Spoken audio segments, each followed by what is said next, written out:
ఓకేనా? అందరికీ నమస్కారం అండి. నా పేరు రాధాదేవి, నారీ శక్తి అవార్డీ, గవర్నమెంట్ ఆఫ్ ఇండియా. ఈరోజు రిజల్ట్ డే. ఈరోజు వచ్చినటువంటి సార్వత్రిక ఎన్నికల్లో ఫలితాలు చూసి యావత్ భారతదేశం కూడా నివ్వెరపోయే విధంగా ఈరోజు ప్రజా తీర్పునిచ్చారు.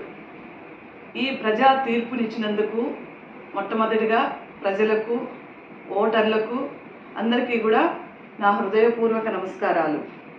అలాగే ఈ ఇంత పెద్ద తీర్పుకి ముందుండి వ్యూహం నాకు వదిలేయండి, నేను ఆంధ్రప్రదేశ్ని రక్షించుకుంటాను, గెలిపించుకుంటాను అని జనసేనాని శ్రీ పవన్ కళ్యాణ్ గారు ఈరోజు ముందుండి తన భుజాల మీద రాష్ట్ర బాధ్యతల్ని, బరువుల్ని తను మోస్తూ ఈరోజు రాష్ట్రాన్ని విజయవంతంగా నడిపించినటువంటి శ్రీ పవన్ కళ్యాణ్